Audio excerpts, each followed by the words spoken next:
Moi, je suis un homme blanc, hétérosexuel, cis, genre. Je suis archi privilégié. C'est-à-dire que je l'ai dit tout à l'heure, j'ai grandi dans un environnement où j'étais le seul bas de tous mes groupes de potes. Malgré qu'on vienne d'une classe populaire, moi, j'étais plus privilégié d'entre eux. Parce que je suis blanc, c'est un fait, c'est une réalité. Et du coup, si je me dis pas ça aussi pour l'amour, demain, ça veut dire que si je suis dans un couple mixte, si je me rends pas compte en fait que j'ai ces privilèges-là, mon couple il va être déséquilibré. Et parfois, on se dit ah ouais, ça marche plus avec ma copine, je comprends pas, on s'engueule tout le temps. Et on vient juste avec des conclusions de dire ouais, mais je comprends pas ce qu'elle me reproche. Mais en fait, ce que tu comprends pas ce qu'elle te reproche, en vrai, c'est politique. Bonjour, c'est Emric pour Upendo. C'est Emric, mon nom de scène c'est l'écrivain en 3 mots. Et du coup, je suis auteur. J'ai jamais aimé aller à la piscine. Ça m'effrayait. Peur de boire la tasse comme si je me baignais à la rivière. J'avais trop peur de plonger dans la vie d'adulte. Pourtant le moine m'a dit, pas de quoi me prendre peur, c'est pas l'habit qui fait moi. Alors je lui ai dit, comment ça c'est pas l'habit qui fait toi? J'écris pour différentes personnes, des humoristes, des youtubeurs, parfois des chanteurs et pour mes projets perso aussi. Et à côté de ça, j'ai monté un podcast qui s'appelle Anecdate, ça fait un peu plus de 2 ans maintenant. Qui représente quand même une grosse partie de mon activité. Moi, ça me vient très tard et justement, ça fait partie de tous les sujets que je traite. Je fais une fac de droit et je dois arrêter ma fac de droit par rapport à certaines responsabilités familiales, etc. Et je trouve un poste, je deviens assistant pour un enfant autiste. Il s'appelle Johan d'ailleurs, s'il voit ça, je l'embrasse. Et du coup, il s'avère que c'était un enfant hyper intelligent et parfois, il finissait plus tôt les cours avant l'heure et du coup, il fallait l'occuper. Et je suis tombé par hasard un jour sur un concours d'écriture. Et je lui ai fait faire le truc. Et je me suis amusé à le faire aussi. Et à l'époque, je fréquentais une fille. En général, toute part d'une fille. Et sans me le dire, elle a envoyé le concours. Et j'ai reçu une lettre quelques temps plus tard chez moi. Je l'avais gagné. Je ne l'ai pas pris de manière très artistique. Au début, je l'ai pris un peu de manière sportive. Me dire, ok, t'as gagné un truc. Donc peut-être continue là-dedans, entre guillemets, sois le plus fort. Mais j'ai continué et c'est ça qui m'a lancé. Je fréquentais des personnes qui m'ont permis d'assumer, de retourner au musée, d'écrire et tout. Parce que moi, il y avait des enjeux de classe. On n'a pas de modèle en fait. Donc ça ne me ressemble pas, c'est pas possible. Et j'ai lu des auteurs de la Beat Generation comme Jacques Bukowski, Kerouac, Fante, etc. Et où vraiment ils écrivaient des trucs et j'avais l'impression que ça me ressemblait. Et il s'avère que ces auteurs-là, ils allaient dans des grands amphis à l'époque et ils lisaient leurs livres juste. Et du coup, c'est là où j'ai commencé à faire les tours des scènes dans ma ville. Et j'ai commencé à faire ma poésie via la scène comme ça. Et après, voilà, le chemin a suivi son cours. Et là, on va dire qu'il y a eu un autre gros virage depuis que je suis arrivé à Paris. J'ai pas mal travaillé à Bordeaux. Là-bas, j'ai sorti mes 2 premiers livres. Et petit à petit, ma carrière professionnelle, qui était grave mêlée à certains trucs militants que je faisais, ça prenait je commençais à être appelé pour écrire sur certains trucs, etc. Et après, en fait, quand j'ai monté le podcast Anecdate, je suis monté à Paris. Et Anecdate, ça a pris parce qu'on a travaillé. Et en particulier, comme les gens ont repéré Anecdate et que j'avais cette facilité à animer, etc., on me proposait d'autres trucs à côté. En creusant, il y a certaines personnes qui ont découvert que j'écrivais. Et du coup, j'ai eu l'opportunité d'écrire pour Netflix et ensuite pour différents artistes, etc. Et là, à Paris, après, j'ai continué à faire des scènes, en fait, un peu comme je faisais à Bordeaux. Et aujourd'hui, on en arrive à ce point-là où j'écris pour des projets et à côté, j'écris aussi pour les miens. Mon univers, déjà, il est très à gauche, je pense qu'il faut le dire. Mon art, il est marqué politiquement, ça c'est clair et net. Mon seul en scène que j'ai fini d'écrire et que j'ai rodé l'année dernière et avec lequel je vais tourner cette année, il s'appelle Salaud de pauvre. C'est une critique du capitalisme à travers mon histoire. Et du coup, je raconte que je viens d'un milieu où mes 2 parents sont prolétaires, que j'ai grandi dans un environnement où j'étais le seul blanc de mon entourage proche et que tout ça, ça forge sur certaines choses. Et aujourd'hui, où j'ai fait un transfuge de classe, ça me permet d'avoir un autre regard sur qu'est-ce que le capitalisme a fait à mes parents, qu'est-ce qu'il m'a fait à moi, et qu'au final, t'as beau faire un transfuge, t'es un peu toujours un salaud de pauvre. Et je pense que ça résume bien mon univers. Et après, l'autre partie, c'est Anecdate aussi. Je parle d'enjeux sociétaux, mais je les traite toujours avec un œil un peu sociologique. Et ça veut dire que même dans ma poésie, dans ce que je fais dans mon art, il y a toujours un recul sur ce que la société nous fait, etc. Quand j'ai commencé à écrire, je pense que c'est un peu cliché et un peu pareil pour tous les artistes, mais j'écrivais pas mal sur l'amour. Alors, est-ce que c'était parce que c'était inconscient ou je voulais juste attirer des meufs? Peut-être, j'acquiesce. Ou c'est juste dû à des périodes de vie, en fait. Quand t'es à la fac, tu découvres. Moi, c'était là où je découvrais justement mes premières histoires d'amour, etc. Donc, c'est les premiers trucs sur lesquels j'écrivais. Et sauf qu'à la fac, ça s'est croisé. C'est aussi là où j'ai commencé à lire de la sociologie. Mon parcours militant, il était encore plus présent sur le terrain, mais que je me forgeais mentalement. Et du coup, comme tu grandis, tu prends conscience de ce que t'es. Petit à petit, ça a été vers autre chose, quoi. C'est-à-dire que même quand j'écrivais sur l'amour, je me rendais bien compte que j'écrivais sur l'amour avec un œil de mais qu'est-ce que ça représente l'amour dans notre société. Je pense que quand j'écris dans mon art, j'essaye de dézoomer en fait. Et de parler, j'ai toujours à cœur de parler aux gens à qui malheureusement on ne donne pas la voix. Là, depuis 1 an et demi, il y a beaucoup de choses qui ont changé pour moi. Mon transfuge, il s'est encore plus fait sentir depuis que je suis à Paris. Je fréquente d'autres milieux, j'ai accès à des trucs jamais de ma vie je pensais je serais allé, etc. Et paradoxalement, j'ai encore plus trouvé la réponse à la question que tu viens de me poser, d'où ça me vient cette année. Et là, cette réponse-là, elle est dans mon spectacle aussi.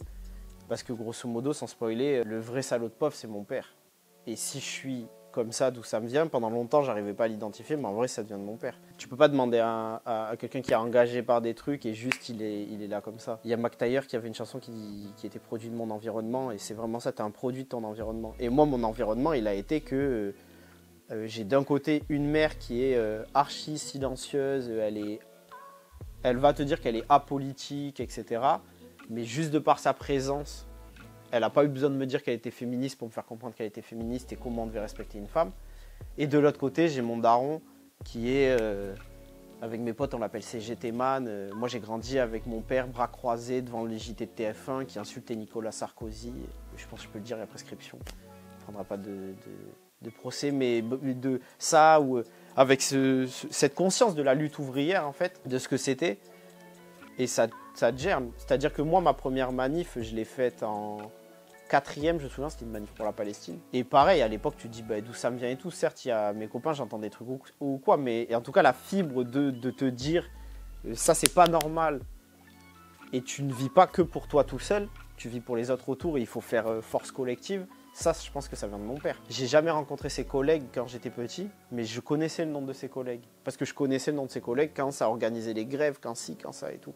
Donc ça me vient de... C'est sûr et certain, ça me vient de mon père et je lui dois. En gros, Anecdate, c'est né d'un constat qui n'est pas le mien, qui est celui de tous les sociologues, de dire que même le privé est politique. Politique au sens au-delà des clivages droite-gauche, etc. Au sens de... On est des produits des sociétés, des systèmes dans lesquels on grandit. Et de ce fait-là, la société, comme on est des êtres sociaux, on est des êtres poreux, on s'infiltre entre nous, donc la société nous infiltre aussi. Et donc forcément, tu ramènes dans ton intimité des choses qui se passent dans la société. Dans la société, il se passe quoi?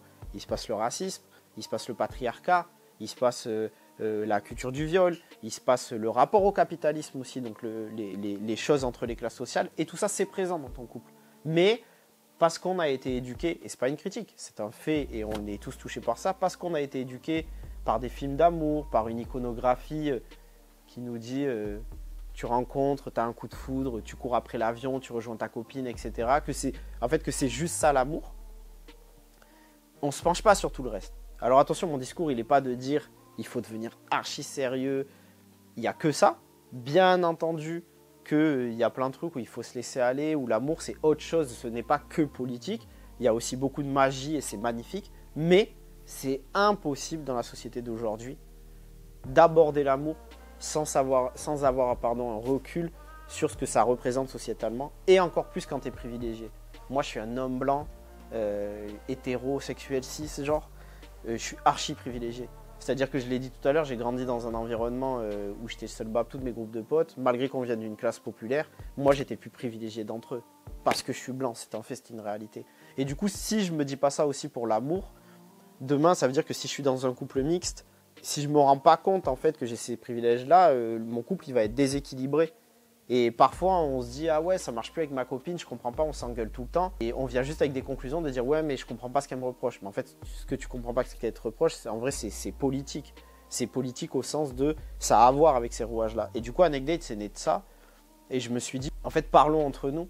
Et moi, mon but, c'était d'abord de parler aux gars de chez moi, des gars avec qui j'ai grandi, etc. De dire, venez, on saisit ces problématiques parce qu'on jouit de certains privilèges, mais on ne veut pas parler ensuite de ce que ces privilèges ils causent aux autres. Donc, je l'ai commencé comme ça. On a fait une première saison en autodidacte. On a investi professionnellement. Effectivement, c'est plus des femmes qui se sont réaccaparées le sujet parce que ces sujets-là sont souvent tenus par des femmes sur le terrain. Mais là, ça va, on progresse. Il y a de plus en plus de mecs qui nous écoutent.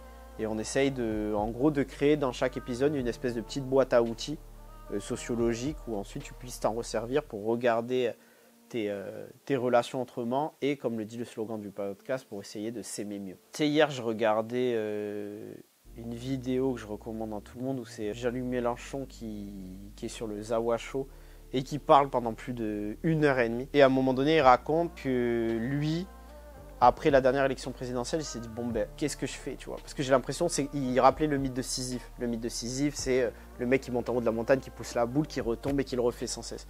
Il disait j'ai l'impression de faire de la politique pour ça et tout, mais ça sert à quoi puisque rien ne change, puisque c'est plus gros que nous, etc. Et moi, plein de fois, quand je dis les sujets sur lesquels j'écris et que je me bats humblement, on me dit oui mais ça changera pas tout ça. Et parfois t'es découragé et tu te dis mais pourquoi je trouve la motivation là, c'est grosso modo ça changera pas. C'est juste la question, c'est ça sert à quoi de vivre. Si t'as pas d'espoir, en vrai de vrai, ça sert à quoi de vivre? Si t'ambitionnes pas le changement, on va faire quoi? Au pire, je pousse pas la boule, je me dis juste le capitalisme c'est comme ça ou quoi. Je vis sans me poser de questions déjà je pourrais pas le faire parce que j'aurais trop la conscience de le faire au détriment d'autres personnes. Parce que j'ai conscience que mon système de bonheur là, il est construit sur déjà dans mon propre pays sur le malheur d'autres personnes, mais alors si on va plus loin encore plus.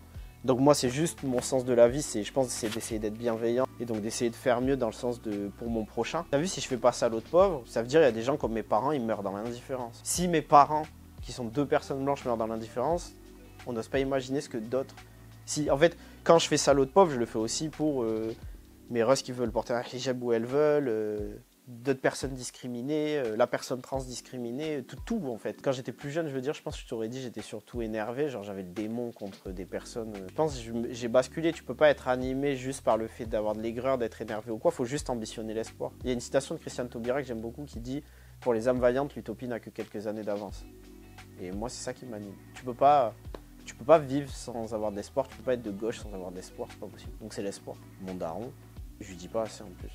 Enfin, je lui dis pas du tout court, mais d'où je pense tout ce que je fais, c'est une manière de le dire, tu vois, sans me dire.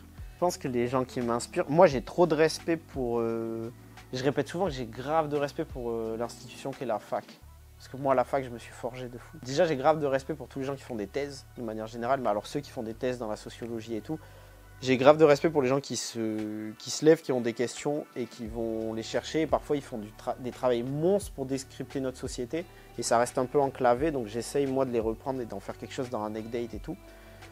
Mais c'est pour tous les gens, j'ai du respect. En fait, tous les gens qui m'inspirent, c'est ceux qui se posent des questions et ceux qui font. Donc déjà, tous les militants, militantes qui au quotidien font des choses. Et non, je pense à actuellement... je pense à des figures comme Rima Hassan qui se lève pour la Palestine, que ça aille jusqu'à Assa Traoré, des gens, Jean-Luc Mélenchon, je l'ai cité, sans pour autant dire que je m'inscris tout le temps à H24, que je suis H24 d'accord avec tous ces gens-là ou quoi, mais juste pour ce qu'ils font et ce qu'ils prônent. Christiane Taubira. Moi, oui, il y a des écrits aussi qui m'ont traversé, que ce soit d'Angela Davis, Frantz Fanon, Albert Memmi, Edgar Morin, tu l'as cité tout à l'heure. C'est toutes ces figures-là qui en fait s'interrogent pour un mieux de notre vivre ensemble. Je sais que le mot est devenu un peu galvaudé, mais en vrai c'est ça, tu vois. Comment on n'est pas indécent envers notre existence? Les gens qui se posent cette question, ils m'inspirent. Je pense qu'il y a des gens encore plus jeunes que moi qui font 10 fois plus même, à qui je vous... un respect de fou, des petits qui se saisissent de ces problématiques, à qui il faudrait tendre le micro directement, même pour moi. C'est avoir de l'espoir. Vraiment, je ne vais pas lâcher avec cette expression. C'est indéniable, c'est antinomique. Tu ne peux pas être de gauche et ne pas avoir d'espoir. Donc c'est toujours croire au demain. Dans mon spectacle, dans Salaud de pauvre, je dis que être de gauche, c'est procréer une horizon, même quand le ciel est stérile de bonnes nouvelles. Et c'est ça en fait. Parce que oui, t'as vu là encore récemment, sans m'étaler, j'ai appris des nouvelles, je repense à la chanson de Shuriken, d'Ayam, pas né sous la même étoile, tu te dis, ouais, il y a des gens qui enchaînent des trucs, ça a l'air grave facile leur vie pour eux. Toi, t'es là, il y a toujours un truc, mais je pense qu'être de gauche, c'est se dire, on va faire mieux quand même. Et en plus, on va pas faire mieux que pour nous. C'est ça en fait, c'est de ne pas s'inscrire dans un jeu ultra personnel.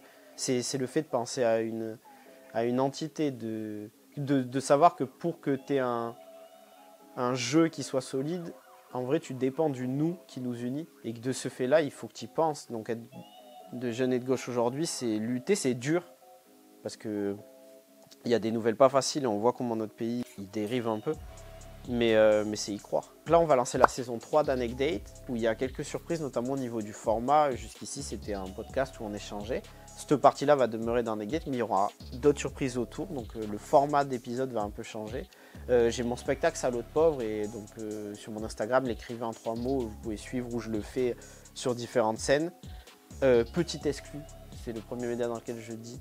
Je vais sortir mon 3e livre là, qui est un recueil de 50 poèmes. Et ça fait longtemps que j'ai rien sorti en termes d'écriture pure. Et c'est les poèmes que j'ai écrits depuis que je suis sur Paris là, depuis à peu près 2 ans. Donc voilà, il y a le spectacle, le livre, saison 3 d'Anecdate. En ce moment, il y a un album qui vient de sortir d'un rappeur qui s'appelle Ben PLG. Et avant cet album, il avait sorti dans son précédent projet une chanson qui s'appelle Mauvaise Nouvelle. Et pour moi, c'est profondément une chanson de gauche parce que dans tout le refrain, il crie vraiment. Et il dit juste « Encore une mauvaise nouvelle, maintenant je prends n'importe laquelle ». Et je pense que ça résume bien le fait d'être de gauche et comment on est prêt à ça. Donc peu importe les mauvaises nouvelles, on prend n'importe laquelle et on va s'accrocher, on y croit.